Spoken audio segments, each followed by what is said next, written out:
நமஸ்காரம். நான் உமா விஜய் பேசுகிறேன். போய் தரிசனம் பார்த்த கோவில்களை பற்றி போடுற என்னோடய பதிவில் இன்றைக்கி 784வது பகுதியாக பார்க்க போகிற கோவில் திருச்செந்தூர்லேயே இருக்கிற கோவில் தான். எத்தனையோ தடவை திருச்செந்தூருக்கு போயிட்டு முருகரை ஒண்டி பார்த்துட்டு அப்படியே வந்திருக்கோம். ஆனால் திருச்செந்தூர்லேயே ஒரு சிவன் கோவில் இருக்குங்கிறது என்னோடய சாரதி திரு பிரகாஷ் அவர் சொல்லி தான் எனக்கு தெரியும். ஒவ்வொரு கோவிலுக்கு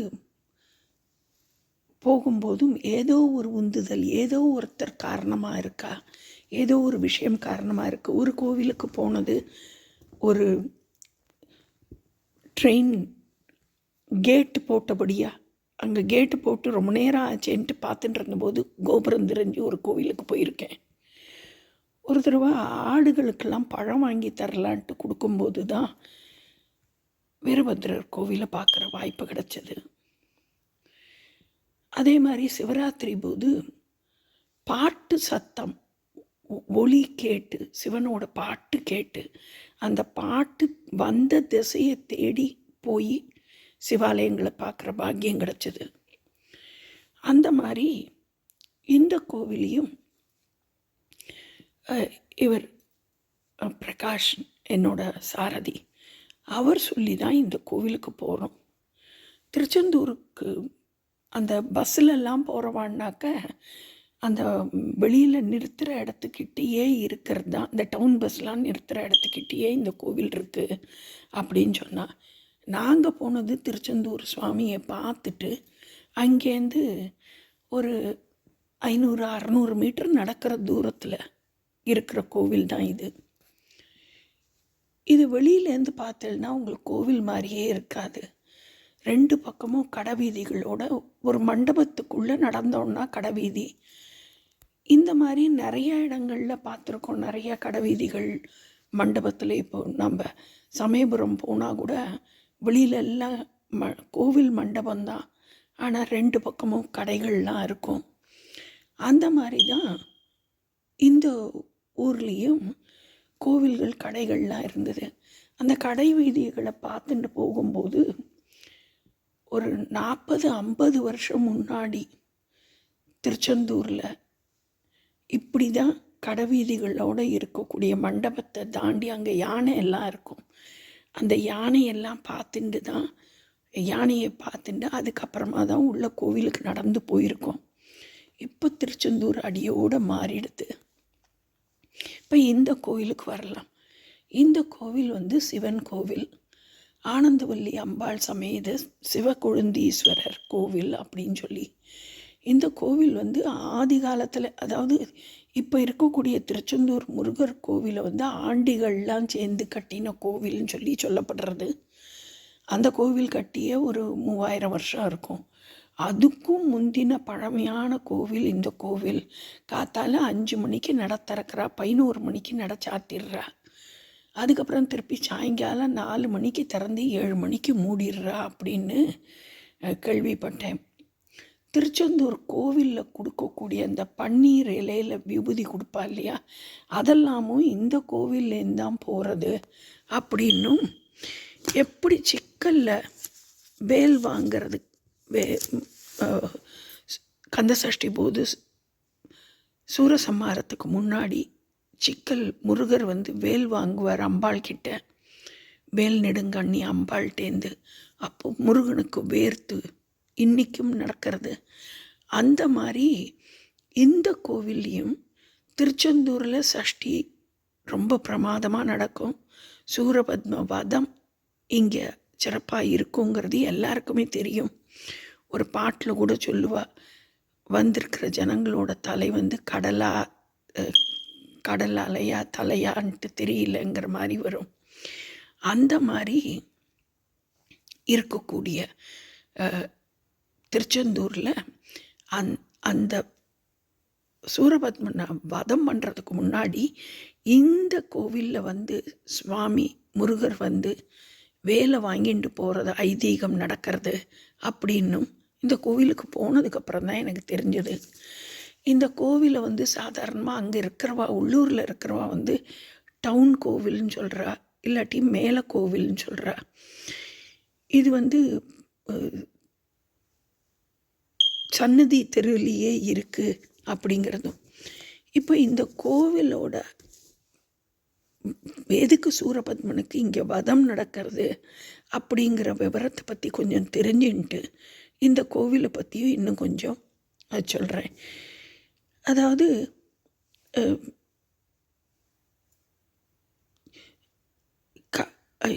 இவர்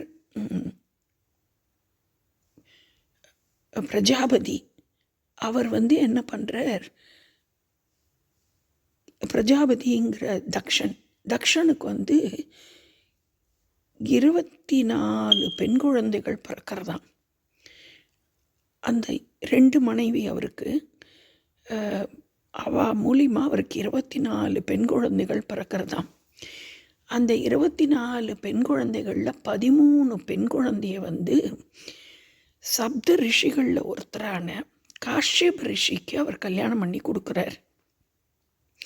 அந்த 13 பேர் யாருன்னு பார்த்தேன்னா அதிதி, திதி, கத்ரு, வினிதா, தனு, முனி, சுரசை, சுரபி, தாம்ரா, அரிட்டை, குரோதவசை, இரா, விஸ்வா அப்படிங்கிற பெண்கள். இந்த 13 பெண்களில் சுரசைங்கிறவாளுக்கும் காஷ்யப ரிஷிக்கும் பிறந்தது வந்து 3 ஆம்பளை குழந்தைகள். அந்த 3 பேர் யாருன்னு பார்த்தீங்கன்னாக்க சூரபத்மன், தாரகன், சிங்கமுகன். இந்த சூரபத்மன்கிறவன் வந்து சிவனை நோக்கி ரொம்ப தவம் இருக்கான். தவம் இருந்து அவன் என்ன ஒரு வரம் வாங்கிக்கிறான்னாக்க, சிவபெருமானோட சந்ததியை தவிர வேற யார் கையாலையும் நான் சாகக்கூடாது அப்படின்னு வரம் வாங்கிக்கிறான். அவன் வந்து பதுமகோணைங்கிறவளை பதும கோமலைங்கிறவளை கல்யாணம் பண்ணிக்கிறான். கல்யாணம் பண்ணிட்டு வரமும் வாங்கிட்டானோன்னு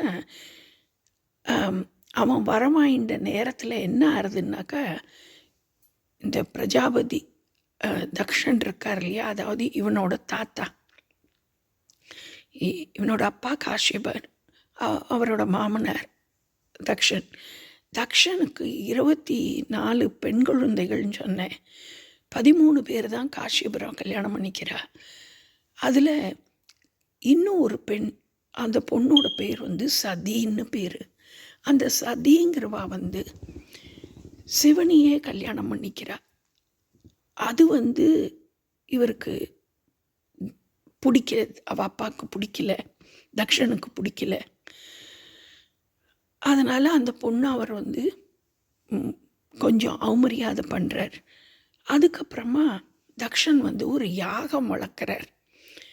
அந்த யாகத்தில் சிவபெருமானுக்கு அபிர்வாகம் தராமல் அவமானப்படுத்துகிறார். தன்னோட கணவர் வந்து போக வேண்டாம்னு சொல்லியும் சதியானவள், நான் போய் எங்கள் அப்பா கிட்ட நியாயம் கேட்குறேன், உங்களை ஏன் அவள் மதிக்கலை, நான் போய் கேட்டுட்டு வரேன்னு சொல்லிட்டு புறப்பட்டு வரா. வந்த இடத்துல சதியும் அசிங்கமாக பேசுகிறார். சிவனுக்கும் தன் கணவருக்கும் அவமானப்படுத்திட்டாருன்னு சதி என்ன பண்ணிடுறா, அந்த அக்னிலேயே, அந்த ஹோமம் வளர்த்த அக்னிலேயே குதிச்சு தன்னோட உயிரை மாய்ச்சிக்கிறா.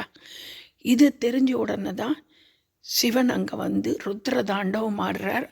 அந்த அக்னியில் விழுந்த உடம்பு மேலே தூக்கிண்டு ஆடுறார்.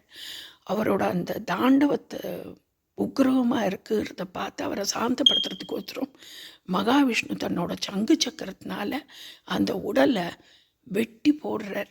51 பாகமாக அது போய் விழறது. அது விழுந்த இடங்கள்லாம் தான் வந்து 51 சக்தி பீடம்னு இன்றைக்கும் அழைக்கப்படுறது. அந்த மாதிரி நடந்ததுக்கப்புறமா சிவன் வந்து சதி இறந்துட்டாளேங்கிறதுல துக்கத்தில் அவர் வந்து தபஸ் பண்ணின்னு இருக்காராம். இந்த நேரத்தில் இந்த சூரபத்மன் வந்து ஓகே, சிவனுக்கு இனிமேல் குழந்தைகளே கிடையாது அப்படிங்கிற இதில் ரொம்ப எல்லாரையுமே அநியாயமாக வதச்சிண்டு அந்த அசுர குணத்தோடு நடந்துட்டுருக்கானாம். இதில் என்ன நடக்கிறதுன்னா, இந்த சதிங்கிறவா வந்து ஒரு ராஜாக்கு, மலையத்துவஜன்கிற ராஜாக்கு பொண்ணாக பிறந்து பார்வதியாக வளர்ந்துட்டுருக்கா. இது வந்து சூரபத்மனுக்கு தெரியலை. இந்த சூரபத்மன் நினச்சிக்கிறான், சிவனுக்கு வாரிசு இல்லாதபடியாக நாம் தான் பெரிய ஆளுன்னு சொல்லி அவன் பூலோகத்தை வென்று தேவலோகத்துலேயும் போய் எல்லா தேவர்களையும் கொடுமைப்படுத்தி அவன் வந்து ஆட்சி புரிகிறான், தேவலோகத்தையும் சேர்த்து ஆட்சி புரிகிறான். அப்போது வந்து தேவர்களுக்கெல்லாம் என்ன பண்ணுறதுன்னு தெரியல. அச்சோ இந்த மாதிரி இருக்கே, சிவனும் வந்து தபஸில் இருக்கார், இவனும் வந்து ரொம்ப அட்டூழியம் பண்ணுறானே அப்படின்னு சொல்லி அவள் வருத்தப்படும்போது மன்மதனை போய் கேட்குறா. மன்மதன் வந்து சரின்னு சொல்லி சிவபெருமானோட தபஸை கலைக்கணும்னு சொல்லிட்டு அவர் வந்து மன்மத அம்பு, மலர் அம்பை சிவன் மேலே தொடுத்தார். அதனால் நெற்றிக்கண்ணை திறந்த சிவன் வந்து மன்மதனை எரிச்சிடுறார். எரித்து சாம்பலானோன்னு தேவர்கள் எல்லாரும் இந்த மாதிரி நாங்கள் தான் கேட்டுண்டபடியாக தான் நடந்தது, உங்கள் கோபத்தை இது பண்ணிடுங்கன்னு சொல்லி கேட்டதுக்கப்புறமா மன்மதனோட மனைவி ரதி அவளும் வந்து சுவாமியை வேண்டிக்கிறா, எனக்கு புருஷனை திருப்பி தாங்க, எனக்கு மாங்கல்ய பாக்கியம் தாங்கோங்கிறா. அந்த நேரத்துக்கு இந்த மலையத்துவஜன் பெண்ணான பார்வதியை ஈசன் கல்யாணம் பண்ணிக்கிற சூழ்நிலை வந்து அவர் பார்வதியும் ரதிக்கு வாழ்க்கை கொடுக்கணும்னு சொல்லி கேட்டு மன்மதனுக்கு உயிர் பிச்சை கொடுக்கப்படுறது. இதெல்லாம் நடந்த உடனே சூரபத்மனை பற்றி சொல்கிறா. இந்த மாதிரி ஆயிடுத்து, சூரபத்மன் எங்களெல்லாம் போட்டு வதச்சின்னு இருக்கான்னு சொல்கிறா. உடனே சிவன் வந்து தன்னோட நெற்றி கண்ணுலேருந்து 6 தீப்பொறியா முருகனை அவதாரம் பண்ண சொல்கிறார். அந்த முருகன் தான், அந்த முருகனையே இந்த தேவர்களுக்கெல்லாம் அதிபதியாக நீ போய், அந்த படைக்கு அதிபதியாக போய் நீ இந்த சூரனை வென்றுவான்னு சொல்லி அவருக்கு அனுகிரகம் பண்ணுறார். அப்போ தான் அந்த வீரபத்ரன், வீரபாகு அவ நவ வீரர்கள் கூட புறப்பட்டு போகிறார். இவன் எல்லாரும் வந்து இந்த ஸ்தலத்தில் சிவனும் பார்வதியும் ஆனந்தவல்லி தாயார் சமேத சிவகொழுந்தீஸ்வரர் கோவிலில் இன்றைக்கும் வேலை வாங்கிட்டு போய் சூரனை சம்ஹாரம் பண்ணுறதா இருக்கான். இந்த கோவிலில் வந்து பார்த்தல்னாக்க உள்ளே நுழைஞ்சல்னா, அதான் கடைவீதியெல்லாம் தாண்டி உள்ளே போனேன்னா பெரிய தூண்களோடு இருக்கக்கூடிய மண்டபம் ஒன்று இருக்குது, பெரிய மகா மண்டபம் ஒன்று இருக்குது. அதில் பார்த்தா இந்த கோவிலோட தேருக்கெல்லாம் வடம் வைப்பா இல்லையா, அந்த தேர் வடம், அந்த சப்பரங்கள், சுவாமிக்கு உண்டான வாகன சப்பரங்கள் அப்படி நிறைய வரிசையாக இருக்கிறத பார்க்க முடிஞ்சது. அதை தாண்டி திருப்பி உள்ளே போனாக்க அது முதல் பிரகாரம் சொல்லப்பட்டது. அந்த இதை தாண்டி உள்ளே போனாக்க பெரிய இன்னொரு மண்டபம். அங்கே தூண்களில் பார்த்தேன்னா அவ்வளவு சிற்பக்கலை.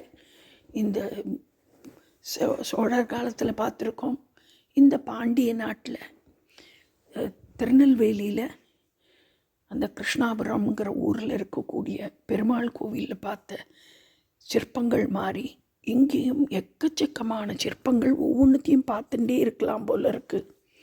ஒரு தூணில் ஆஞ்சநேயர் இருந்தார், ஒரு தூணில் ஒரு அம்பாள் துர்க்கை மாதிரி காளியோ துர்க்கையோ தலையை சாச்சின்ற மாதிரி இருக்கா. அதுக்கப்புறமா ஒரு தூணில் கருப்பு சுவாமி இருக்கார். அப்புறம் இந்த பக்கம் ஒரு தூணில் வந்து பேச்சியம்மனோட சிலை இருக்குது. அப்படி நிறைய சிலைகள் எல்லாம் இருக்குது. அதெல்லாத்தையும் தாண்டிட்டு அந்த சிலைகளெல்லாம் பார்த்துட்டு யாழி ஒரு 4-5 தூண்களில் பெரிய பெரிய யாழியெல்லாம் இருந்தது.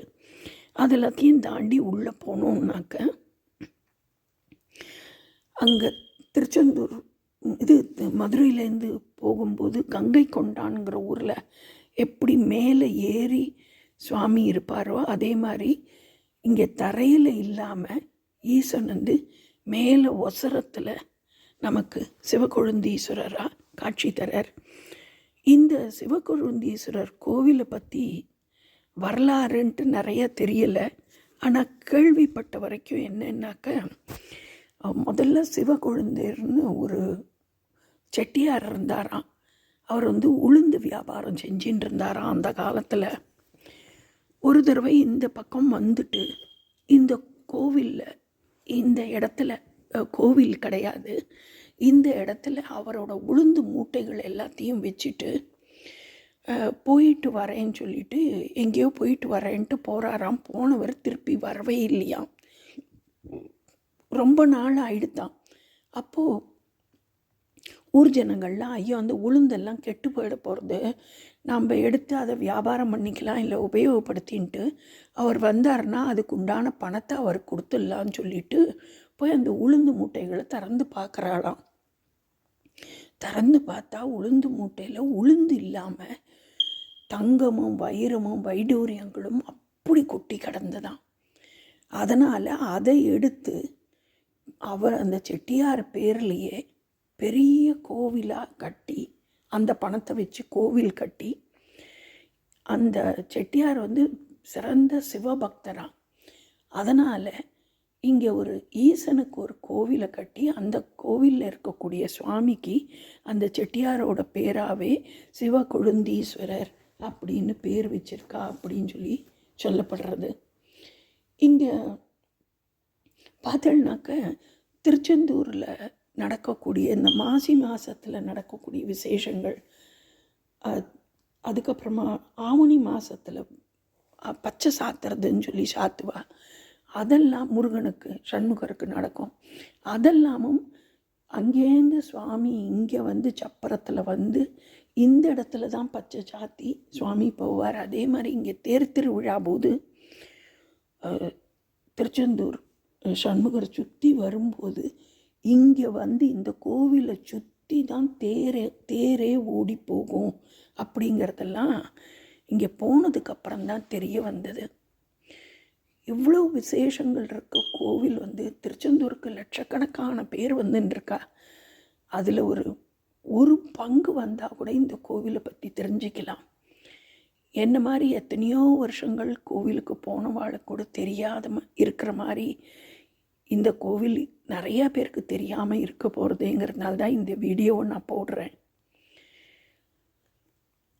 இது திருச்செந்தூருக்கு போக சந்தர்ப்பம் கிடைக்கிறவா கண்டிப்பாக திருச்செந்தூர் கோவில்லேருந்து ஒரு 600 மீட்டர் தூரத்தில் இருக்கக்கூடிய, வெளியிலேருந்து பார்த்தோன்னா கோபுரம் எதுவுமே தெரியாது, கடைவீதி மாதிரி இருக்கும். 2 பக்கமும் மண்டபத்தில் கடைவீதியாக தான் இருக்குது. அதுவும் கோவில் மண்டபம் தானா. அதில் தாண்டி நடந்து போனால் இந்த அருமையான ஈசனோட கோவிலை பார்க்கலாம்.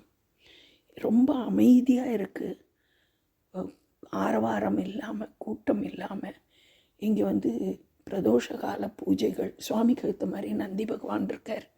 பிரதோஷ பூஜையெல்லாம் இங்கே ரொம்ப சிறப்பாக நடக்கும். மகா சிவராத்திரியும் இங்கே சிறப்பாக நடக்குங்கிறதெல்லாம் இங்கே போனதுக்கப்புறமா தெரிஞ்சிருந்த விஷயம்.